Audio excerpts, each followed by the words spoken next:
What is it about vinyl junkies and mice that just doesn't work? Every time you get involved with a mouse, something goes wrong. It's fucking crazy. We had a dead mouse in here a couple of episodes ago. That really sucked. That's the opening track to Betty Davis's self-titled debut from 1973. And you've heard me go on and on about how this is a funk bomb and necessary, and I wanted so much to tell you what it was, but didn't do so. Now, what I'm going to do is I'm going to tell you why this Betty Davis record is such a big deal, and we're going to play a little game called 6 Degrees of Betty Davis.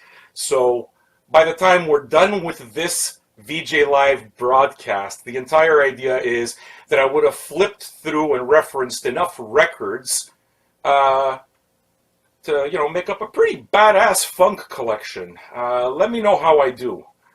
All right. I will also be re-reviewing Colin Stetson's metal project, XI, because it did come out just yesterday, and I felt really bad about last week losing our VJ Live broadcast. It sucked.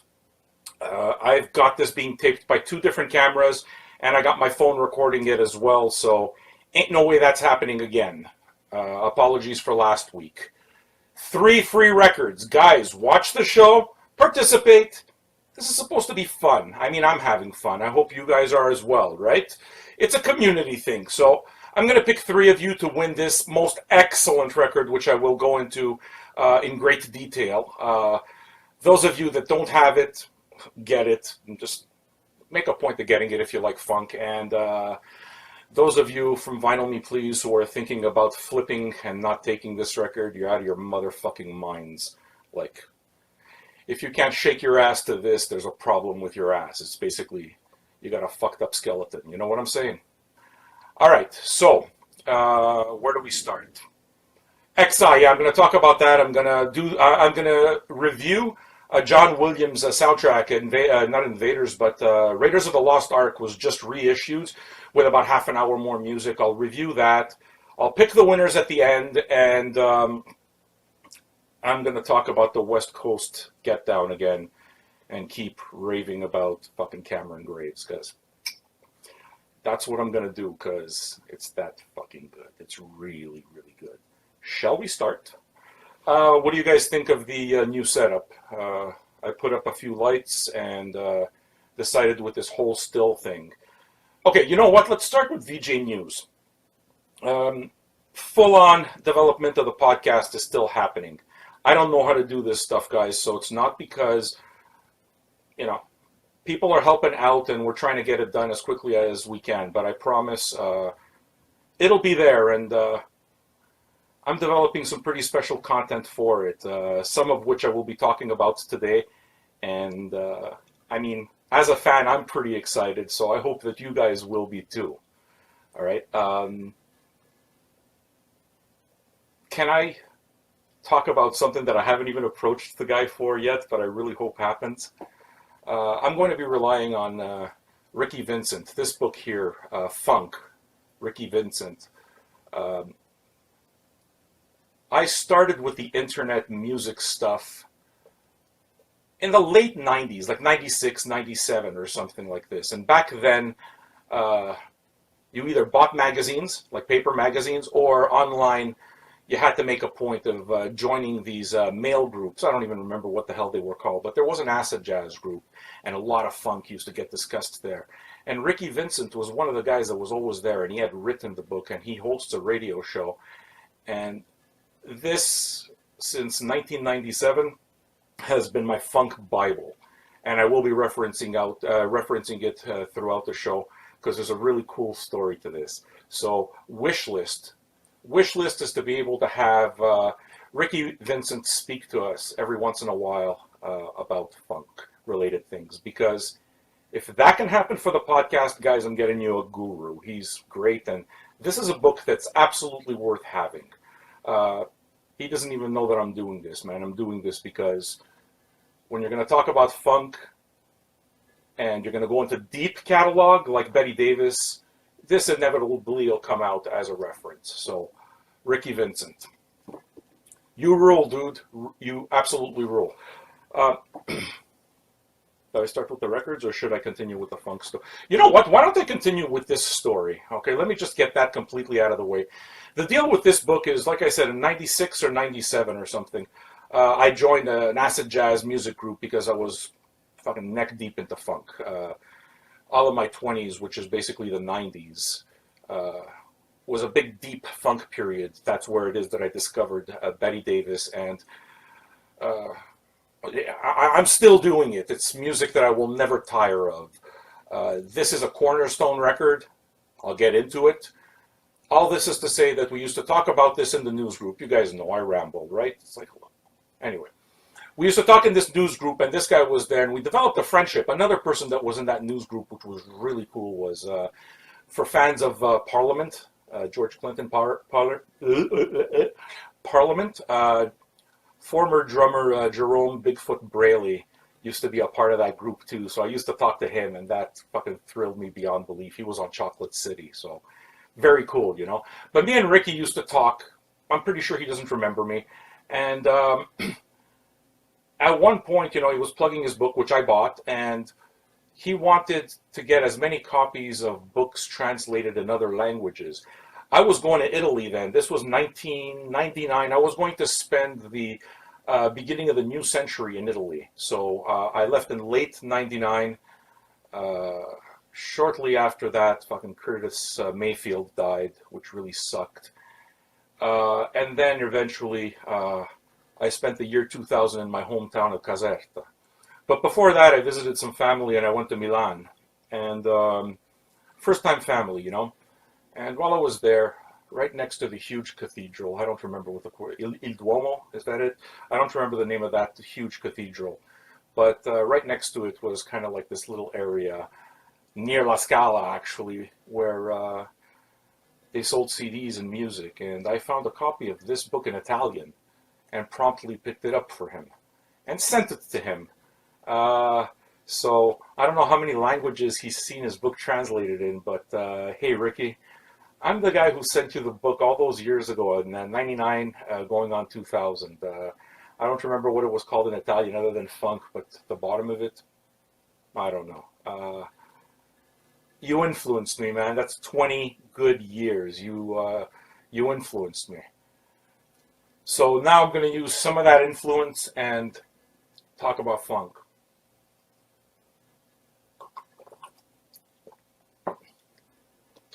But yeah, wouldn't it be cool if we got Ricky Vincent to talk on the podcast every once in a while whenever we get into funk? That would be fucking awesome, man. I really hope I can make that happen.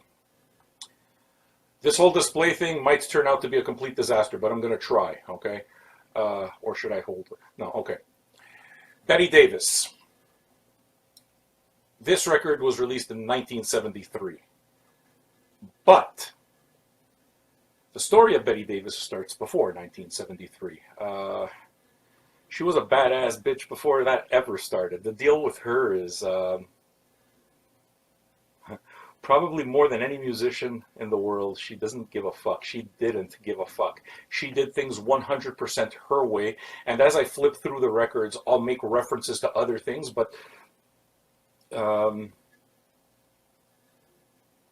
before Madonna attempted to upset the apple cart, Betty Davis was doing it her way, and a lot of other people followed. There were a couple of real pioneers that you can say, hey, this was somebody who helped develop that. So I think that Betty Davis, in a lot of aspects, was a funk pioneer, and I'll explain why. First, I'll start with what came before. Okay, she was born in some small town. I don't remember, Georgia. I don't remember, but born in some small town, and eventually moved to New York City in her late teens, and instantly became a deal. She got a modeling contract, and she worked she used to work bars in the beat scene. Okay, so she was around a lot of the folkies and basically around a lot of the scene. She wound up putting together a group of African American young ladies. That's the name I'm going to come and get you as I go through my notes, but yeah. she had a group of ladies called the Electric Circus, and they would move from just like being a part of the scene to actually making the scene for people.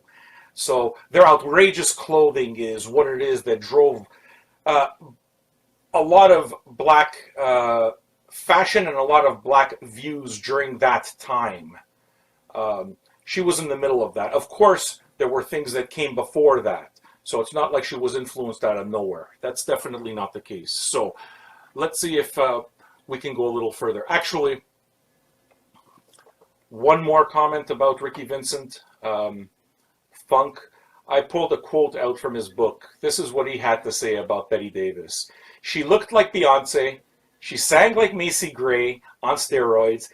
And she crafted her own brand of liberated black womanhood that people are still trying to understand and get to today.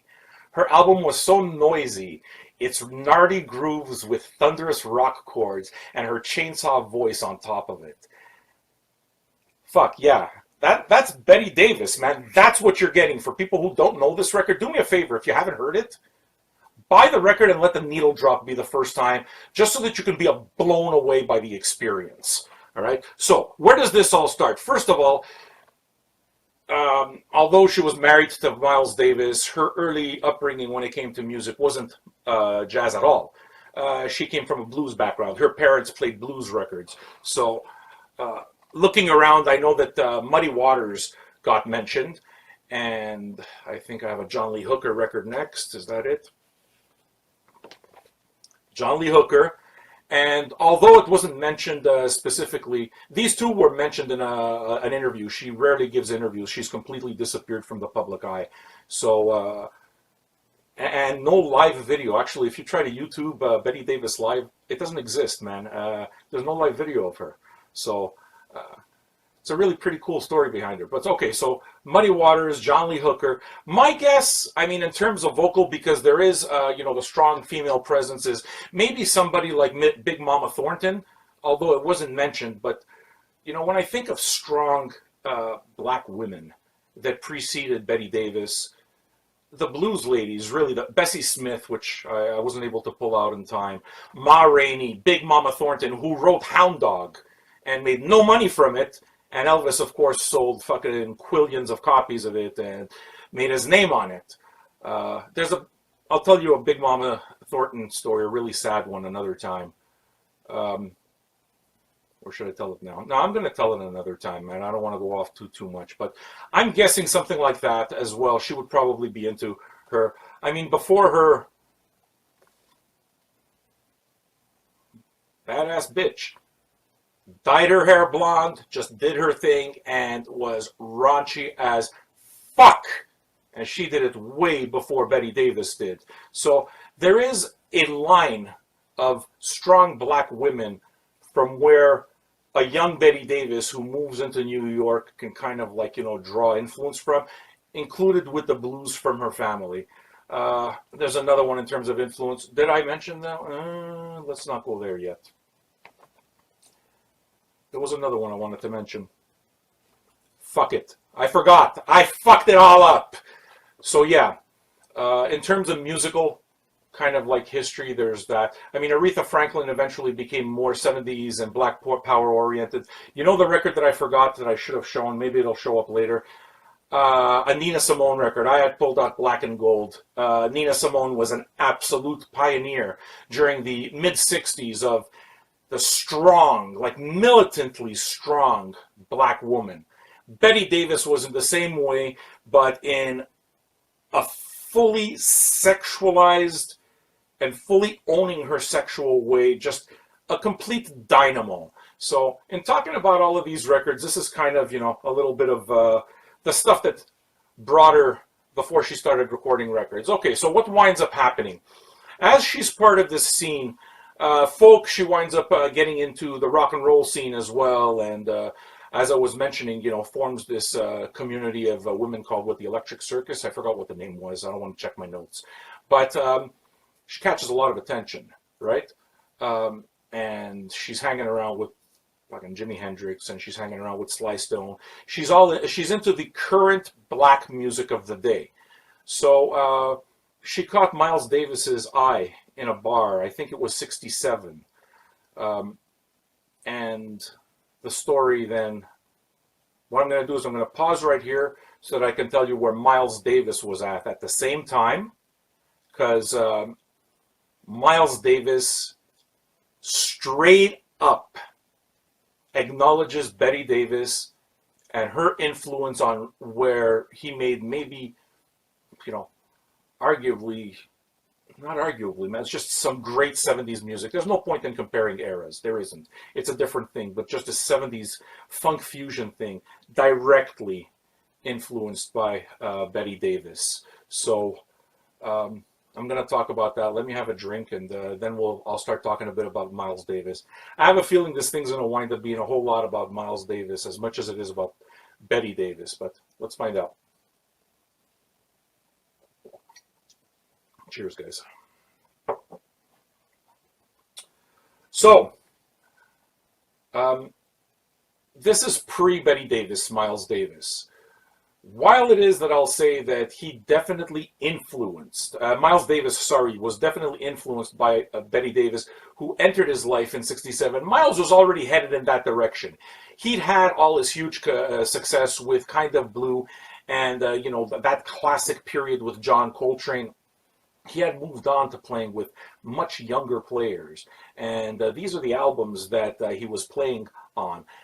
Some of the classic stuff had a very young Herbie Hancock on piano and organ eventually, and had a very young Tony Williams on drums. And man, who else was on that? Why am I not remembering this? I know this stuff. Wayne Shorter was on that, produced by Teo Macero. You would think I'd know it all off, but it's just he was playing with a lot of really young, hip cats that completely made him change the way he was approaching music. He felt an energy. He was also getting into boxing, so, he had a certain energy about him, and the young players that he had were really keeping him quite young. It was a top period for him. It was 42, 43 in 1967, so he meets Betty Davis, and these are the albums. What I'll do is I'll show you the albums that featured this young quintet of players that were there. Actually, Ron Carter was on some of those sessions as well. But Sorcerer, late 60s stuff. And you'll see, even stylistically, it looks the same. By the way, this is a picture of Miles Davis's first wife, Frances, who he had divorced from and felt pretty bad about the way he treated her. Miles Davis was a fucking asshole. A genius, but an asshole. So that's also pre-Betty Davis. You can see what the look is like, right? The look's kind of getting a lot more Afrocentric and a lot more kind of like psychedelic. These are all albums that came before he met her. So what happens when he meets her? Instant sparks. They fight all the time. They love each other hard. They fuck each other hard. She's the hugest influence in his life. And a year later, they get married. During that period, Betty Davis was very hooked into the scene. So she introduces him to Jimi Hendrix. Now, this isn't really the Jimi Hendrix that Miles Davis was interested in. As a matter of fact, he kind of like, the white kids UK Jimi Hendrix is not something he had time for. This is the Jimi Hendrix he was interested in. Okay, Betty Davis got him into the black music, what the kids were listening to, because he was looking at these guys, these artists, fucking playing to hundreds of thousands of people at these festivals and, selling millions of records. Is like, hey, that's my market. I don't want to play for any stuffy jazz people. He pissed off a lot of people in the meanwhile, but that's where he was at, right? So Jimi Hendrix was definitely part of that, a massive influence. As a matter of fact, they were scheduled to do a project together, and for real nerd historian, for Jimi Hendrix people, please feel free to fill in, but they had gotten as far as having a conversation about having a session, because Hendrix was in the UK and on his way to the US. I don't remember what it was. No, actually, the UK-US story isn't right, but he died very soon after, so nothing ever came to pass. They never did any of that. But Betty Davis introduced them. one of the stories purportedly that led to the divorce was Miles Davis was fucking hyper crazy and hyper jealous, and he thought that Betty Davis fucked Jimi Hendrix. I don't know. But big thing, right? He introduces her to Sly and the Family Stone. All the current black music, these are all artists that were playing huge festivals like Woodstock, right? And the Monterey Pop Festival. And they were getting these crossover audiences, but they were all young, hip audiences. This is the audience that Miles wanted. This is the audience that Betty Davis, who was like nearly half his age, was introducing him to. So all of a sudden, instead of wearing these really slick, kind of tailored suits, he started wearing really flowery, colorful stuff and wearing these crazy ass glasses. And that's all Betty Davis. So she introduces him to Sly and the Family Stone. He was listening to a lot of James Brown at the time as well.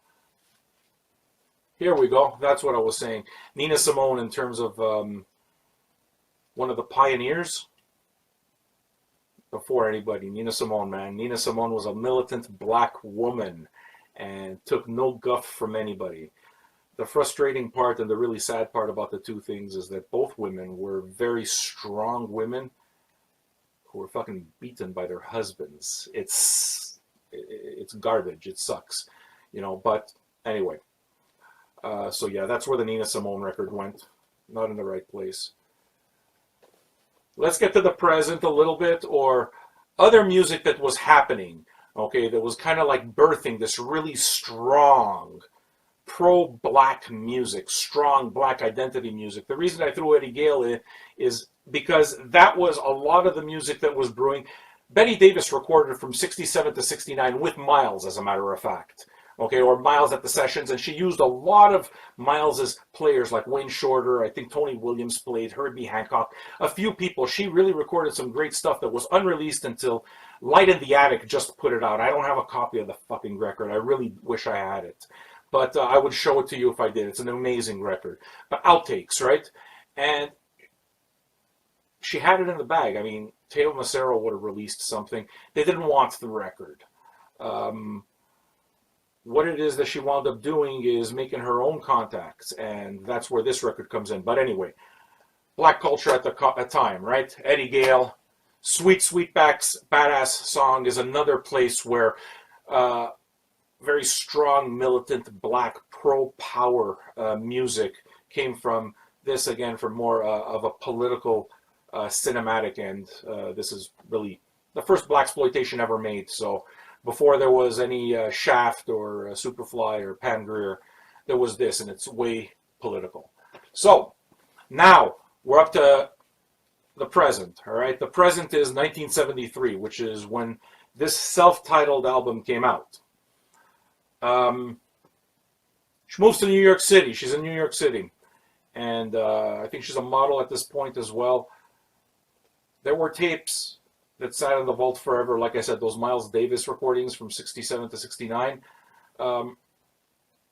What she does is she hires Greg Derico of, Derico, I think is his name, yeah, Greg Derico of Sly and the Family Stone. That's where she knew him from. Greg Derico was the drummer for Sly and the Family Stone, and if I'm not wrong, he also played with Graham Central Station.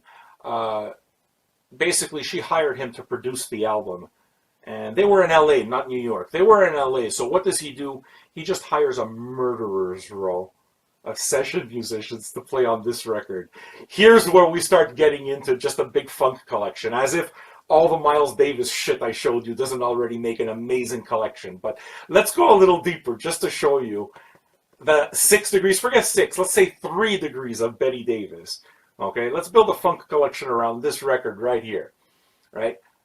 Graham Central Station is Larry Graham's project right after he left Sly and the Family Stone. He is the godfather of the fucking slap bass. He pretty much invented the slap bass, and he's that real deep baritone voice, and I'm gonna add some bottom. That thing, that was his thing, and he eventually went on to make Graham Central Station, which is a funk beast, and in my opinion, another must-have record for deep funk collectors. So she hires the drummer, check this, she hires the drummer Greg Derrico to do drums on the record. Larry Graham's all over the record, who went on, by the way, to play with Prince, right? There's another funk collection. So if we want to throw some Prince in there, we can throw some Prince through Larry Graham, without a doubt. As a matter of fact, Prince was making a movie about Larry Graham during the time that they were working and recording together. They used to live right next to each other. And Betty Davis did an interview. One of the very few interviews she did, she agreed to be interviewed for the Larry Graham what's it called, autobiography or biography film that hasn't been ever shown anywhere. And a lot of the questions were pretty obviously Prince asking them through, you know, the guy that was putting this info together. I got all of this info, by the way, through the Vinyl Me Please podcast. They did an interview with the guy who wrote the liner notes to the first reissue of this, which was put out by Light in the Attic. I don't have that version. This is an original version. I can't wait until I get the VMP version. I'm going to do a back-to-back because I want to see what the sound is like in terms of just, you know, make the comparison. I can't imagine it being better than this. I've heard this one 3 times today, so I'm not sure. But the fact that Light in the Attic, it's probably going to be the same mastering job and all. The fact that it's Light in the Attic should already tell you that Vinyl Me Please, you're going to be getting an exceptional product. I've you know, ranted and raved about them because they're really just fantastic, and I wish to God I could tell you more about their records, but I will work on trying to get the Light in the Attic roster so that I can tell you about everything they put out, okay? Promise. It is worth the effort, and it is that good. So this was put out about 10 years ago there, but now the VMP version will probably go one step further, and it will, you know, with extra artwork, and they usually do the luxury format, a special colorway. It's going to be good, I don't doubt it, and Vinyl Me Please have really upped their game when it comes to the mastering thing, so expect amazing product. Amazing, amazing, amazing. And in terms of the record, you know, yes, I'm going to keep ranting and raving. Okay, so she hires the drummer, Greg Derrico, to produce, right? He then hires Larry Graham, and he plays bass on it. He hires the keyboard player on this, and he plays keyboard on this. So the songs, they definitely got a little bit of that Sly and the Family Stone, Larry Graham kind of heavy shit happening. In this record right here, that's the Sly and the Family Stone connection. Why do I show you Santana? Because the percussionist came from Santana. Okay, the percussionist was dating Betty Davis, I think, right before the record came out. So who does she get? Who played on this record as well? The guitarist of this band, who started off with this band, Santana, Neil Schon, the guitarist of Journey, plays on this record. Yep, years before Escape came out and Steve Perry happened. And I know a lot of people don't like Steve Perry. I love Steve Perry, and I love Journey, and I'm okay with it. I don't give a fuck if it's not cool. So, Journey, he's on it too, Neil Schon. Oh, okay, let's talk about the horn section, shall we? Yeah. What is hip? You know, the Tower of Power horns? They're on this! Am I beginning to make you understand why it's such a big deal and why I flipped my lid the last time I spoke about it? Let's keep going, all right? Ooh, okay. Now let's add some background vocals to the entire thing. Who do we get? How about the Pointer Sisters? Fucking 10 years before they would ever really start with the whole neutron dance 80s thing. But the Pointer Sisters do background vocals on it. And they also grabbed a whole bunch of other background singers that sang with the Rolling Stones. Not Mary Clayton, though, but anyway. So what happens around the same period of time? Take a look at what happens in terms of style. Now remember, Betty Davis was a fashion model in the 60s, and she was responsible for Miles Davis's complete transformation into jazz and funk and fusion. And I'm getting to those records. I'm not done with Miles Davis yet, but by the time it was time for her to really do her thing, you know, hot pants with tall come fuck me boots, and the music is really quite aggressive, and lascivious, which I will get into also a bit later. But anyway, what's happening?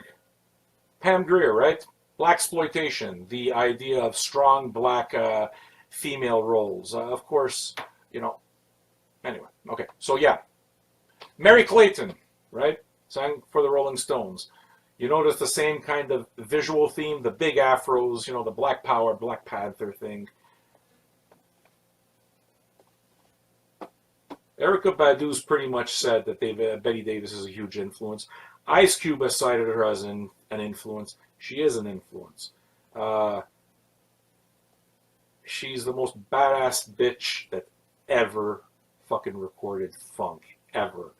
And this record cannot possibly be more important. And you guys are getting it, and it's amazing. Badu, man. Badu. This whole neo soul thing, I would show you other neo soul records, but I don't have them. But Badu, man. Ice Cube, same deal. So yeah, this album flops. Goes nowhere. She releases this one. By this point, it's like, fuck it. She goes full on independent by this point. This is her second album. She produces the thing and does everything. I think she even hires musicians like Herbie Hancock later on in the game.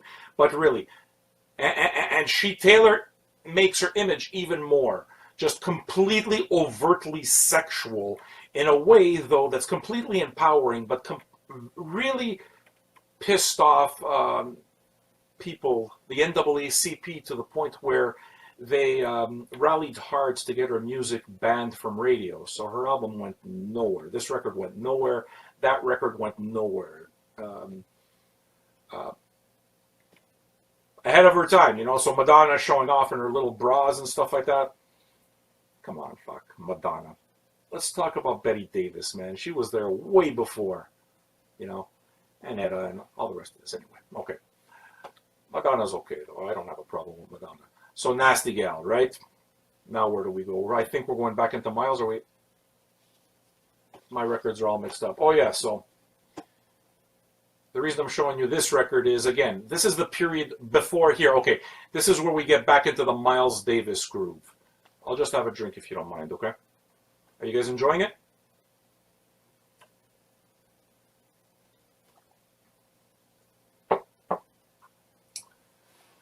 So, Miles Davis gets divorced from Frances, and he's single, and he meets Betty Mabry. Before she became Betty Davis, she was Betty Mabry, and features her on this record during, again, that killer quintet period of Miles Davis with Tony Williams and Ron Carter and Wayne Shorter and, you know, these murderers rows of players. That's her on the cover. So that's where she makes her first appearance, really, in Miles's life, really out there. And there's a song on this called Mademoiselle Mabry. So, yeah, this is the first place, just to put another connection to Betty Davis. This is not Miles going funk yet. He hasn't gotten funk here. But again, it's just it's Miles pre-funk with young people and his brain completely changing to just the entire, to the tired jazz idiom, according to him, and just breaking new ground. So here's where we start getting into where Betty Davis really starts influencing Miles and his music. Not so much here, although here we're getting into some modal stuff, and it's mostly organ, but a lot of folks say that, you know, those unreleased recordings that were put out just last year by Light in the Attic, from 67 to 69, they kind of seem to put that period as the lost record which exists between this record and what came after, the game changer that changed everything, which was Miles Davis' Bitches Brew. So the transformation is kind of here, but Bitches Brew is where you really start saying, seeing Miles completely change, puff out the afro, and, you know, dress a certain way and just go for the young black demographic. And he pissed off all of the jazz critics and didn't care. And his girlfriend didn't care either, so much so that they fought like cats and dogs all the time, and he beat her, and she's not the kind of woman to take any guff, so she just fucking left his ass. This was a result of that. the album was supposed to be called Witch's Brew, as a matter of fact. And Witch's Brew is supposed to be Miles's direct connection to Betty Davis and her crew of ladies that were in the black scene back then. So it was supposed to be Witch's Brew. Betty Davis purportedly told him to call it Bitch's Brew. The record label didn't want anything to do with Bitch's Brew. Miles Davis, being Miles Davis, said, fuck you. It's called Bitch's Brew. That's what the record's called. And they released it as Bitch's Brew. So there's another Betty Davis connection right there. I'm afraid Again, where was Miles Davis? This is really around the same time. I think this is 72, 73. This record pissed off so many jazz people, but look at the imagery. 72, 73. It's exactly the same imagery. They were divorced by this time, but Miles was still so influenced by what Betty Davis brought to him that he was releasing records like this that are now hip-hop classics, you know, just absolute diggers' treasures, and you want this record. It's an amazing record. Necessary Funk. Again, let's look at the imagery, right? You look at the character in the middle, right? The black woman with a big blonde afro. Betty Davis, Etta James, same type of thing, you know, the imagery of pimps and players and hustlers on the cover. That's all Betty Davis. This one doesn't really belong in the order of things. I completely fucked up. Yeah, Water Babies. But Water Babies was released in 78, so it's a different thing. That was that happened after the fact. That happened during Miles's retirement when Columbia was just basically trying to cash in on everything they could. So Water Babies, not really, although the imagery is the same. Jack Johnson was, again, another place where Miles was overtly black. This is a rock and roll record. This is a rock record. And it's a tribute to the first black heavyweight champion of the world who was fucking proud and black. And same image we're seeing all the time. So that, guys, see this? 6 degrees of Betty Davis is supposed to be what it is, but it's really kind of 2 or 3 degrees. This here is a jazz collection that you can put together just based on Betty Davis. Starts here. You want the record if you like funk. I'm not fucking around. And so, you know, Lionel Me Please doesn't even know I'm going to say it the way I say it. I say it the way I want to say it. I liked this record and owned this record in every conceivable format before Vinyl Me Please ever existed. So, it's that good. Ask Ricky Vincent. I hope he eventually sees this and we can make this thing happen, because he'll tell you all about Betty Davis and if it's true or not. Arrivals of the week. This one arrived last week. I fucked up last week. This came out on Friday. Unfortunately, Facebook Live just chopped off my video. I don't know what happened to it. So since it came out last time, it came out just yesterday, I mean, I figured it was worth talking about because I am genuinely a huge fan of Colin Stetson and think what he's doing is amazing. And this is his first metal project that's so natural for what he does. It's a perfect fit, and it's one of the best metal records I've heard all year, that's for sure. Colin Stetson plays, he's a multi-reedist, but he plays saxophone also. His big thing is, one big thing that he does is he mics every single key, right? So that as you play, you can hear just the percussive element of the key while he's playing the saxophone, and it's feeding back. So you get this big old rumble that happens down at the bottom. And you can look for it in any Colin Stetson record, and it's always there. It's amazing. He's done it for Godspeed. He's worked with Tom Waits and a bunch of other people. He's released his own solo albums, including Gorecki's Third Symphony. That's one that I don't have that I really, really want. But a big deal guy. So what does he do? He decides to get on Relapse and put out a metal record, and it winds up being incredible. Instantly, it reminds me of John Zorn's Painkiller. You'll see what the comparison is between the two. He's got Greg Lake of Liturgy on drums. Not Greg Lake, that's Prague. Greg Fox of Liturgy on drums. So there's that death metal, kind of like black metal element of drumming that's there throughout this recording. Perfect. Very reminiscent of, again, Painkiller, right? What's his name? Harris of Napalm Death. Yeah, he was on it. Why can't I remember his name? I don't remember the drummer's name.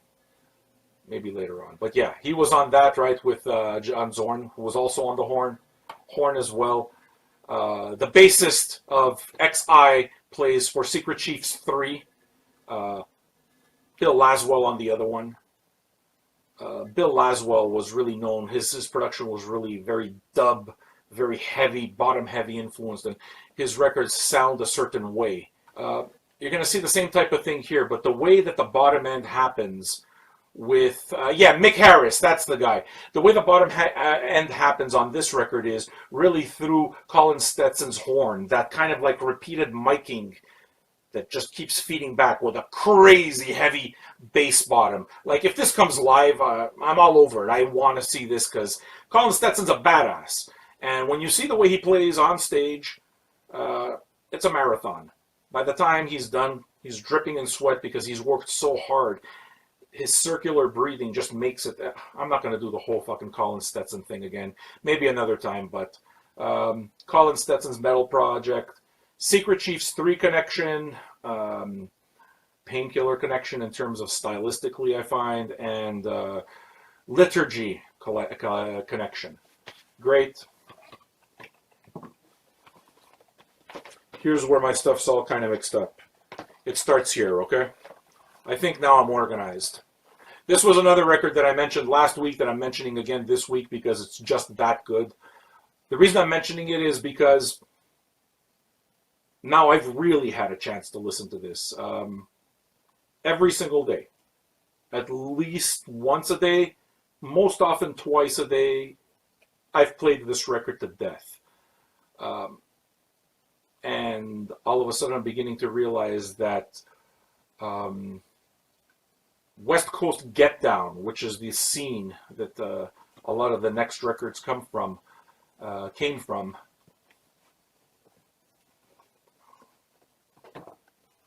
is really starting to move beyond Kamasi, Washington. Kamasi, Washington was really what brought it out. As a matter of fact, it's kind of like what brought it out more than that is before Kamasi, Washington came out, I knew about these musicians, but I didn't know Thundercat yet. I didn't know Fly Low yet. I knew this stuff from people like Kendrick Lamar, who has Thundercat on it and is part of that West Coast collective of musicians that kind of work and collaborate together and grew up together. Okay, so I kind of got to know him through Kendrick Lamar. Kamasi's on it. Once I picked up Kamasi, for me it was a game changer. Still is. I think it's a must-have modern jazz record that should be in every single person's collection. And then I got into Thundercat, and lo and behold, Thundercat Drunk is blowing up. People are digging it. Had this one before that, but again, part of that whole West Coast collective, the West Coast Get Down. And Fly Low, Flying Lotus, who's also, featured on all of these records. They all kind of play with each other. I knew this stuff, but now we were going a step further. And Cameron Graves is the guy that kind of tied it all together for me. Once I find that Cameron Graves record, because that's what this is about. Cameron Graves is the one that's kind of like what's next. And it's going to appeal to some people even more than the Kamasi Washington it did, because it approaches things from a much more rock. I mean, the dude likes metal, okay? He likes death metal. It approaches jazz and hip-hop a lot more from the metal perspective and the rock perspective than it does from the purely spiritual and kind of crazy jazz perspective. There are crazy Kamasi jazz solos on this, and the one name that really fucking hit me like a ton of bricks. I didn't know the name last week, but I definitely have the name this week because it's huge on my radar, is the drummer, man. Ronald Bruner Jr. Unfucking believable, this drummer. Like, when a young drummer reminds you of Tony Williams, yeah, that good. Oh, guess what? he is Thundercat's brother or cousin, and they're related, I think, cousins to Flying Lotus. They're all related to each other on top of all of that. So Cameron Graves approaches it from a piano perspective, but kind of reminds me a lot of the Robert Glasper type jazz, you know, hip hop, funk, but very rock and very proggy type jazz, and a mind blower of a record. So get this, right? Pitchfork. Go check out the review. That review pissed me off so bad. Not because it was bad, because the review was fantastic. The review really talks so much about what an excellent record it is, right? And outlines a bunch of things, all of it that I agree with. Which part pisses me off? The part right at the top, where they put in a little circle, they allotted a 7.7 out of 10. Go fuck yourself! 7.7 out of 10 is just like... It's like putting... it's so offensive. You know, it's kind of, oh, here's your badge. You just finished talking about you just finished writing about the record and everything that it's good, that's good about it, giving it a qualitative perspective, and you just added a 6.6. Fuck that, man. I don't buy it. I don't buy it, and to me, a 7.7 is a fucking insult. So go fuck yourself, all right?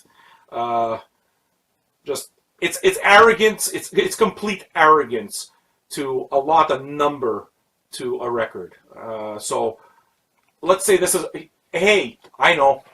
You know why you should get this Cameron Graves record? It's an 11 on 10. If we were talking about metal, it's not 10 horns up. It's 11 horns up.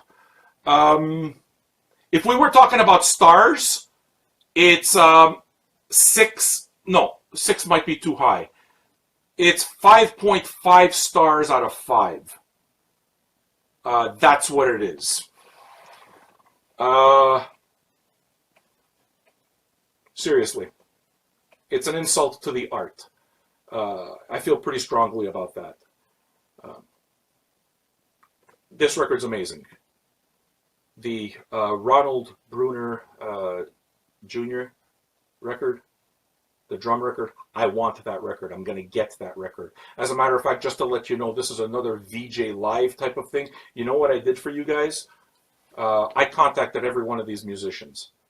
Okay, and I told them about Vinyl Junkies, and they may watch this, they may not watch this, and it may get nowhere, and I don't care. But I want you to know that I went to bat and I took the swing for you.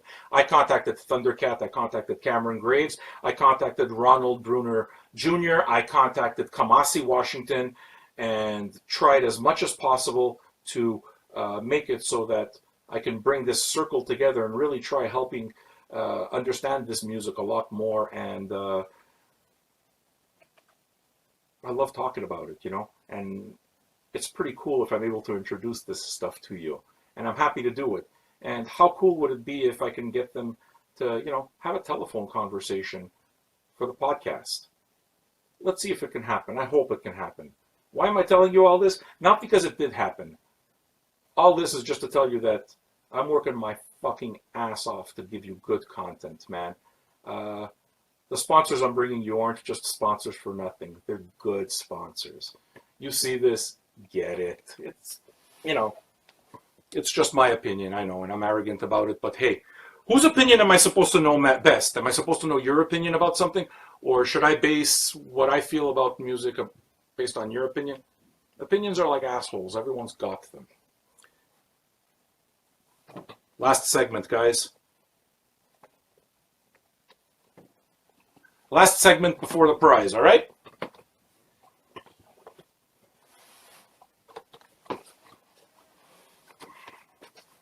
This came in. I work with Reckoning PR, just a PR firm that has the most amazing catalog that I'm looking to secure an even better catalog and develop an even better relationship for you, because it'll allow me to just introduce so much stuff. It'll allow me to really, it'll allow me to talk about jazz to my heart's content, because they have it all. and they got the Stax catalog and all this stuff. So I'm working hard at trying to work something out because I can't wait to tell you the stories, and I can't wait to give you the free records. So this came in last week. This is the only new arrival that really came in. I was expecting a big box of jazz. I guess that's, we're going to talk about that next week. Thank you, Organ Music, but next week, man, it got held up at customs, not my fault. This is the 2LP reissue of Raiders of the Lost Ark, now in gatefold cover. I do have an original of that. I did not do a head-to-head, but this was one, this is two. The difference between the two is that there's 30 extra minutes of music and cues on this. It's it's audiophile. It sounds great. I got just regular black version. I don't know if it's got colors. I don't care. But in terms of, as far as soundtracks go, you're not going to get a much better sounding soundtrack. And just to kind of give you an idea, rather than just name a whole lot of John Williams' other projects, I do have more, but I figured I'd name you the popular ones.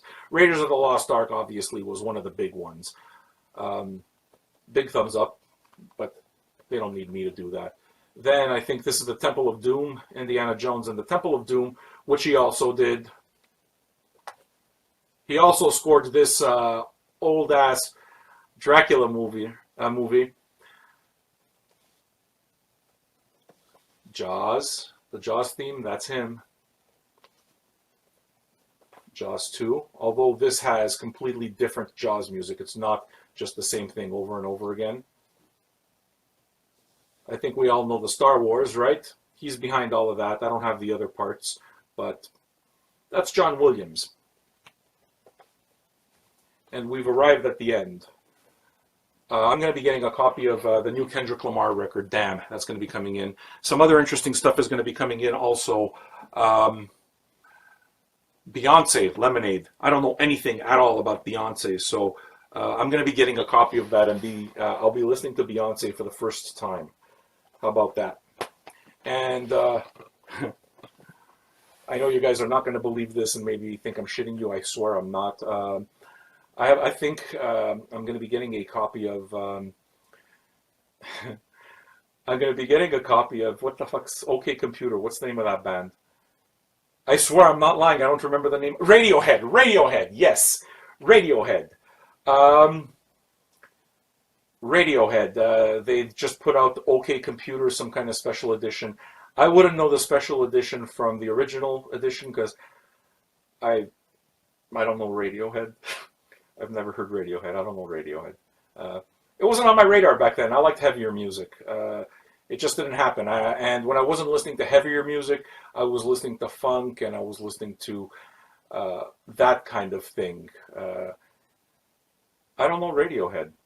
And I think they're sending me a record, so like the complete dumbass that I am, what I'm going to do is I'm going to review Radiohead's OK Computer fucking 20 years after the fact, and it's probably going to be completely ridiculous. But yeah. I think I just finished all my stories. Oh yeah, we're going to do a cartridge thing with Soundsmith as well. Still working on that. So where you see Soundsmith everywhere, it's because I'm developing a story with them on being able to educate you on cartridges, the different types. It's going to be a Vinyl 101 section that I'm working hard at trying to develop with Soundsmith cartridges. Should be interesting and informational, and I'm going to get you info from the experts. I'm going to get you info from... I'm going to get you the info from the really smart people and filter it through my dumbass and try to make it sound like everyday language. And I don't promise I'm going to do that well, but I'm going to try to do that. I'm done. I'm done.